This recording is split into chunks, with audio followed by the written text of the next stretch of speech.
Thank you for joining us on this Sunday edition. We are live, the 14th day of March, 2010. Going to be here for the next 2 hours. Okay, I'm going to get into a big stack of nanny state news from not just the United States, but around the world. The same private corporate interest worldwide are lobbying governments to basically turn the planet into a prison and to micromanage and control every facet of our lives, to literally, completely domesticate us. I want to get into that stack of news, a lot of economic news as well today.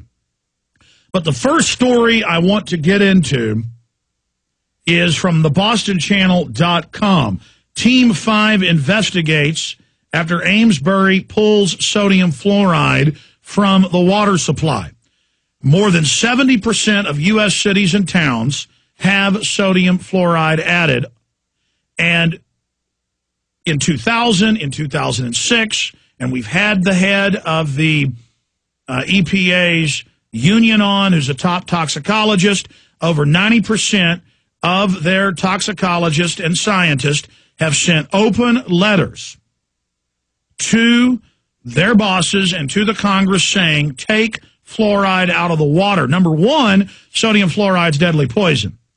Number two, under the catch-all term sodium fluoride, they are adding over 150 on average, sometimes over 300, but most cities, 150 deadly chemicals. It is the toxic waste of nuclear weapons, uranium purification, aluminum production, and, of course, fertilizer production. Mercury, lead, arsenic. And they take this toxic waste that big companies, this is such a sick joke, it's got to be the biggest hoax in history. And in the 40s, when they were producing nuclear weapons secretly in Tennessee, this is all declassified, they began dumping the fluoride byproduct in the streams and rivers. And so they put out a report in the late 40s saying, let's just put this in the water supply. And if you read mainline history books about communist Russia and about Nazi Germany, it was first the Russians by the 20s had learned that if they added sodium fluoride, and its different cofactors, or different variants, different varieties they put in, that it is a toxic sedative. It also reduces fertility and attacks the entire body. Now, this is not my opinion. Kurt Nemo's written an article at Infowars.com that has links to the federal government, to the EPA, to Austrian university research, just to major scientific reports. It has an entire, the National Research Council, the Journal of Toxicology and Environmental Health, Agriculture Research Services. So everything I'm telling you here is on record.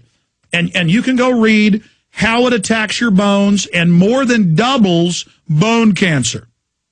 It's even higher if you just look at men, but overall, averaging men and women together, a doubling of bone cancer. It attacks the bone marrow and the very important white blood cell production and stem cell production. It accelerates the aging process. It attacks the thyroid. It attacks the hypothalamus. And some will say, well, if this fluoride's so bad, why does the news say we're living longer? Well, the United States is listed as 25th in the world for longevity, right beside Libya and others. But the bigger issue here is we live less extended lives than we did 100 years ago. Oh, yes, let me explain how they cook the numbers. There's one area where Americans live longer. If you ever go out to an old cemetery, we've got an old family cemetery with 150-year-old graves in it, and you'll notice that more than half the graves are 5 years old or younger. Yes, most families lost children. Different statistics from different decades, but as much as a third or more of children never made it past age 5. And you had high infant mortality. And a lot of women died giving birth. So you go to a graveyard, it's full of 16 and 18 and 20 and 22-year-old women who died during childbirth, and a lot of times they're buried right next to their dead baby. So if you made it past the age of 10, and there's different statistics on this, but on average past the age of 10, you would live into your 80s, not to the average of, 74 in the U.S. So we actually live, even though we have better food and supposed better medicine, we live a lot less longer than our ancestors did. Because you're going to see this hoax number put out everywhere that, well, we're living longer. No, we're not. We are not living longer. And we're way behind every other industrialized country. And because of better nutrition and a lot of good things that mainline, classic Western medicine provides, you don't die of gangrene from a broken leg or a bullet wound. So there's a lot of great things. And the establishment knows we'd be living to 120 with all of these advances if they weren't poisoning the water supply and the food. And this is on record. I have the White House science czar, John P. Holdren, writing a big textbook about drugging the water and the food. We have all these globalist statements about how they want to do this. It is going on. And ladies and gentlemen, I know you are all taught that only kooks say that fluoride isn't good for you. But if you'll just go to Infowars.com and read this one article by Kurt Nimmo, full of links to mainline universities and government research and even the EPA. Over 90% of the EPA's own scientists say, take it out. What are you doing? Even the American Dental Association 5 years ago said don't have kids take fluoride pills or brush their teeth with fluoride toothpaste until age 6 because of dental fluorosis, and it weakens the teeth. It does not make them stronger. Don't believe me. Just search engine the term sodium fluoride or fluoridation of water cancer.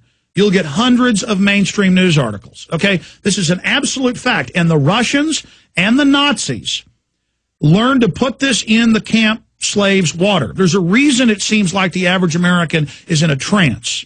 You have been hit with a chemical weapon.